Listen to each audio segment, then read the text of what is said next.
आपण बघितलं ब्रेकपूर्वी शिरीष इनामदार पोलीस अधिकारी जे आहेत त्यांनी आपल्याला काय माहिती दिली, किती धक्कादायक माहिती दिली. प्रकाश बाळ हे सगळं ऐकलं, तुम्ही जितेंद्र आव्हाडांचं ऐकलं, माधव भंडारींचं ऐकलं, इनामदारांचं ऐकलं. तुमचं इतक्या वर्षातलं जे ऑब्झर्वेशन आहे ते काय आहे? नाही, मगाशी जितेंद्र आव्हाडांनी सांगितलं किंवा ते इनामदारांनी सांगितलं, तर इतिहासापासून जर बघायला गेलं तर मला असं वाटतं मी दोन गोष्टी तुमच्या पुढे मांडतो. की मला एक पहिली गोष्ट तुम्हाला मांडायची इथे, की मला खूप आश्चर्य वाटतं की भाजपसारखा जो पक्ष आज लोकशाही राजकारणात आहे, तो म्हणजे लोकशाही राजकारणात एक विरोधी पक्ष म्हणून जो उभा आहे, तो संघाच्या नाळ कशी जोडून ठेवू शकतो. कारण त्याला जर खरोखरच सत्य, मला आश्चर्य अशासाठी वाटतं की ह्यांना खरोखर सोबळावर सत्तेवर कायमस्वरूपी यायचं आहे का.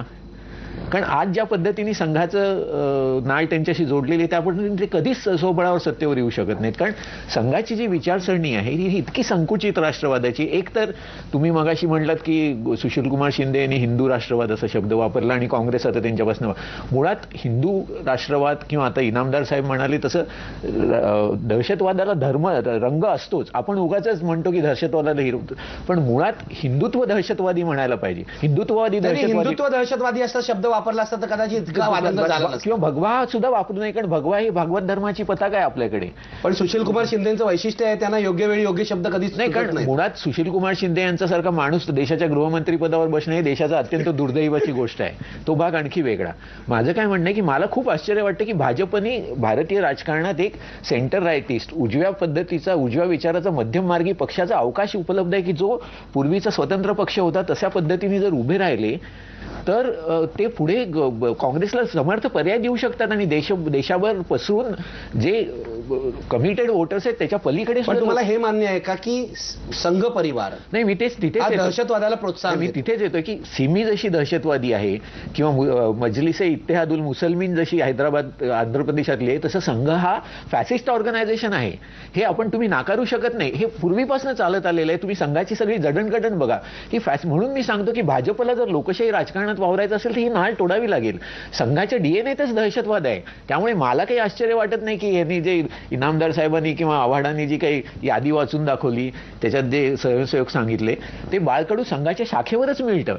आता त्याच्यातले काही जण अतिरेकी जातात. तुम्हाला माहिती आहे, म्हणजे बहुतेकांना आपल्याला माहिती आहे की सरसंघचालक भागवताना मारायचा सुद्धा ह्या लोकांचा कट होता. आणि हेमंत करकरे ज्यांना नंतर म्हणजे गंमत अशी आहे की हेमंत करकरेंनीच हा सगळा तपास लावला.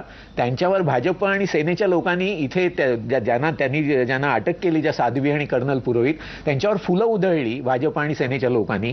आणि नंतर हेमंत करकरेंना शिव्या दिल्या, इतक्या घाणेरड्या शिव्या दिल्या की इतकं त्यांच्या मुलाबद्दल आणि ह्याच्याबद्दल वाईट साईड दिलं. अडवाणींनी हेमंत करकरेंना सस्पेंड करण्याची मागणी केली प्रत्यक्ष अडवाणी लोकसभेच्या. आरोप सिद्ध होण्यापूर्वी म्हणजे माधवरावांनी आरोप सिद्ध झाले का असा प्रश्न विचारला.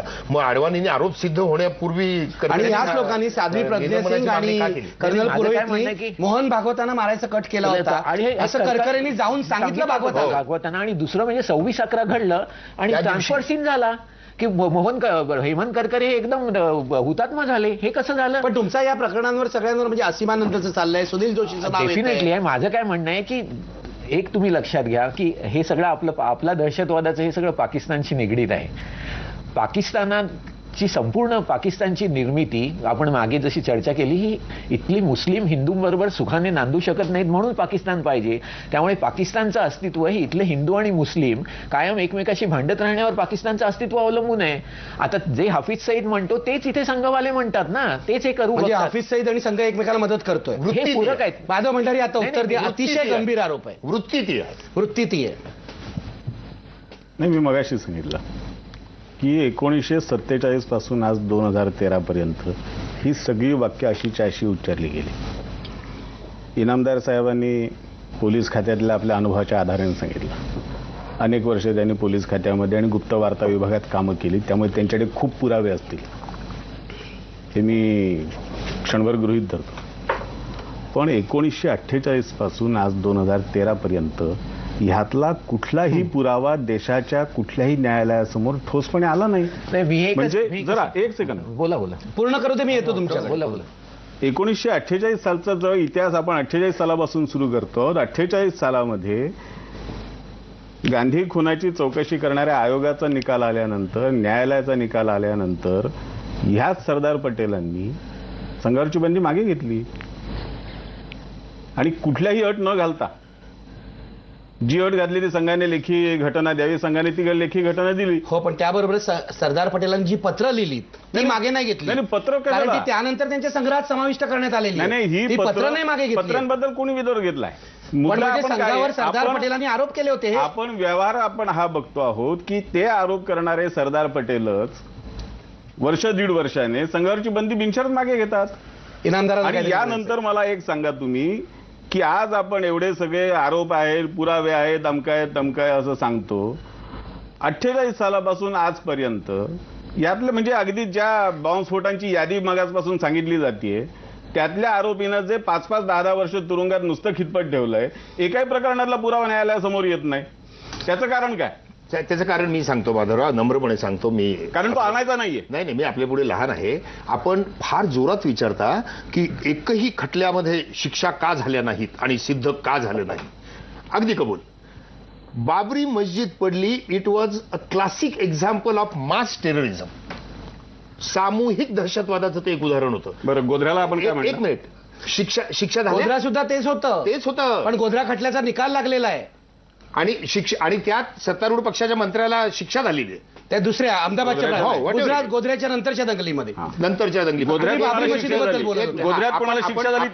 आपण बाबरी मस्जिद बद्दल बोलत होतो. बाबरी मस्जिदचा तर निकाल अजून कुठे लागला, पण लोकांना माहिती आहे ना कोणी केलं. आणि लोकांनी जबाबदार राजकीय पक्षांनी कॅलेंडर्स काढली आहेत, यांचा मला अभिमान आहे म्हणून.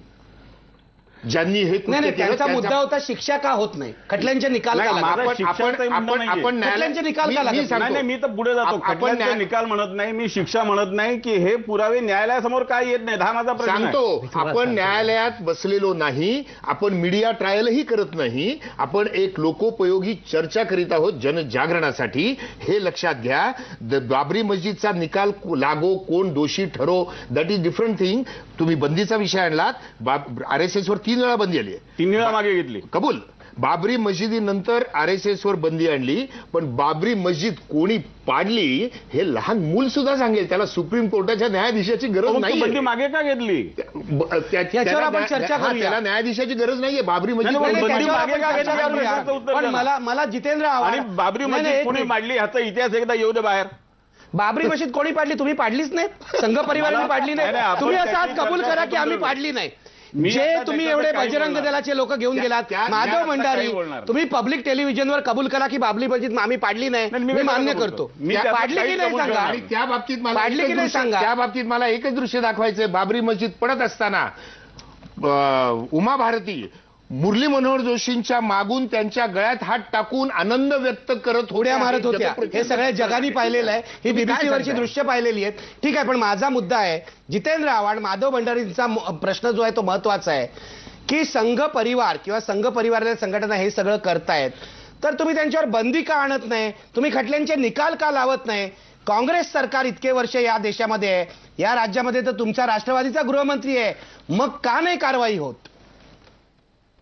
असं आहे की मी संघ, बजरंग दल, सनातन, अभिनव भारत या सगळ्या संघटनांवर जे विद्वेषाचं राजकारण पसरवतात आणि भारताच्या मूळ गाभ्याला हात घालतात त्यांच्यावर बंदी आणावी या मताचा आज नाही, अनेक वर्षात असते.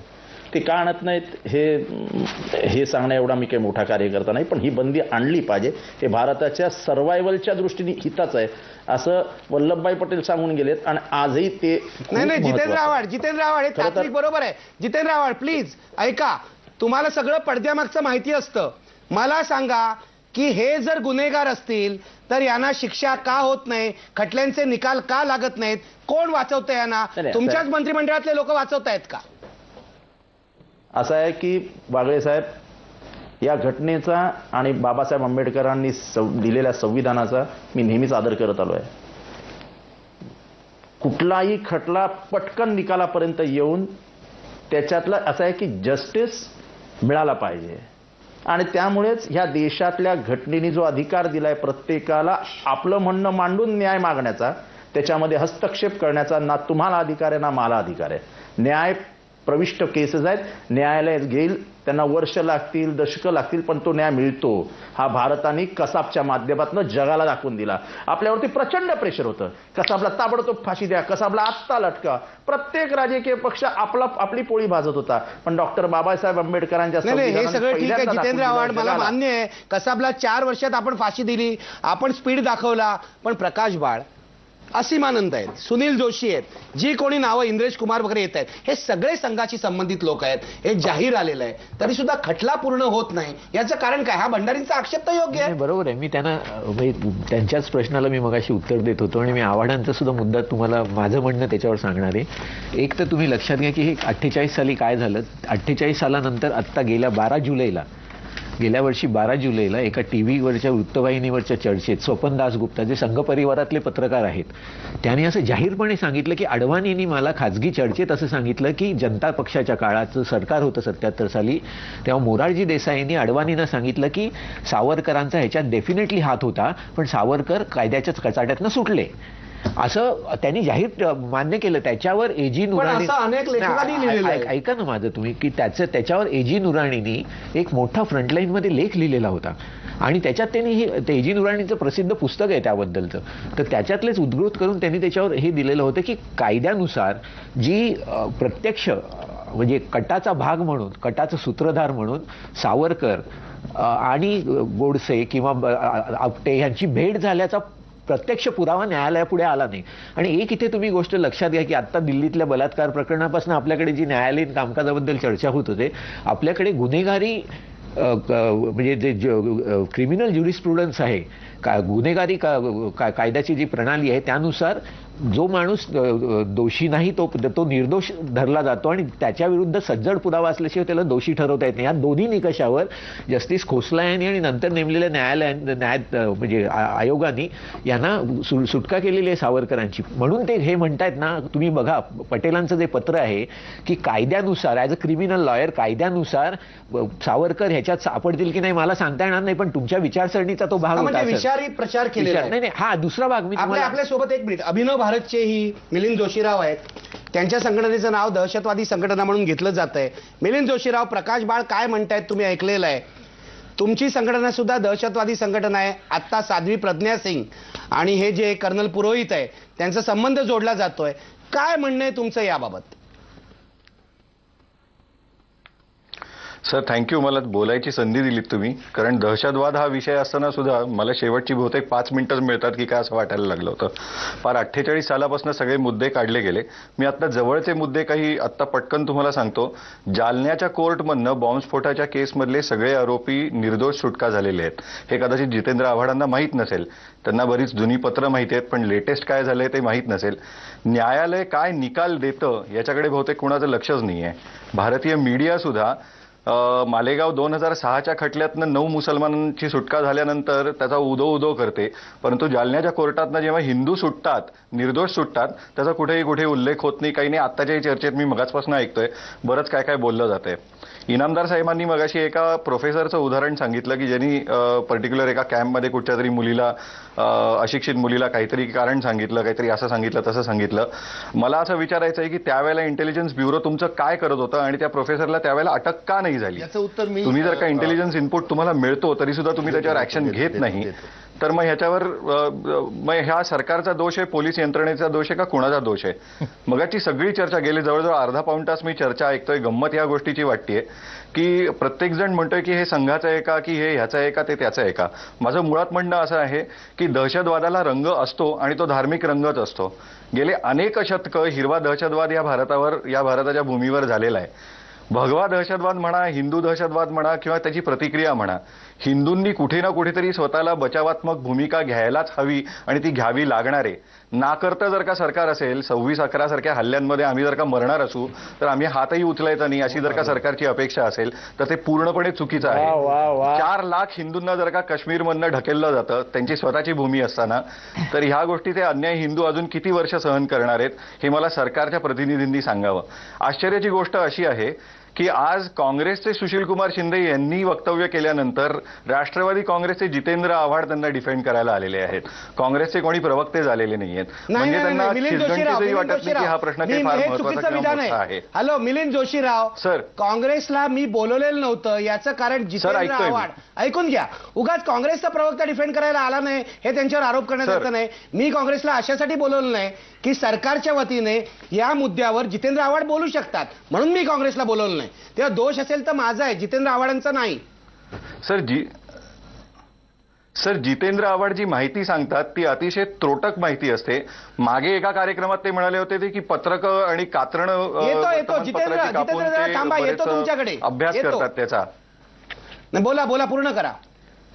प्रत्येक गोष्टीचा अभ्यास ते न्यूजपेपरमधलं कात्रणं कापून अभ्यास करतात असा त्यांचा मागे एका कार्यक्रमात उल्लेख होता. आम्ही आज गेले 4 वर्ष ही केस बघतोय, चार्जशीट बघतोय. चार्जशीटमध्ये जे जे उल्लेख आहेत ते हास्यास्पद उल्लेख आहेत. म्हणजे आज जर का ही परिस्थिती असेल की आज ट्रायल कोर्टामध्ये ही यांनी केस जर का लावली, जे बुद्धी पुरत सर हे ट्रायल कोर्टात ही केस लावत नाहीयेत. मालेगाव 2008च्या ब्लास्टमध्ये साध्वी आणि कर्नल पुरोहित यांना अटक झालेली आहे. अजून त्याची ट्रायल केस सुरू झालेली नाहीये. परंतु जर्मन बेकरी जो 2010-13 फेब्रुवारीला झाला त्याची ट्रायलही आता पूर्ण होत आलेली आहे. मग हिंदूंना मुद्दामून बुद्धिपुरत्सर कुठच्या तरी कटामध्ये अडकवून त्यांना बुद्धिपुरत्सर जेलमध्ये खितपत ठेवून हा हिंदू दहशतवादाचा मुद्दा बनवून निवडणुका 2009 यांनी लढलाच या मुद्द्यावर आणि जिंकूनही आले. 2014 साठी आता मुद्दा हा तयार करताय. ठीक आहे. मिलिंद जोशीराव उत्तर देऊ द्या. जितेंद्र आव्हाड उत्तर द्या. जालन्यापासून सुरुवात करा. ते असं म्हणाले जालन्यामधले जे हिंदू दहशतवादी नाहीत तर हिंदुत्ववादी दहशतवादी सुटले असं ते म्हणाले. तिथपासून सुरुवात करा.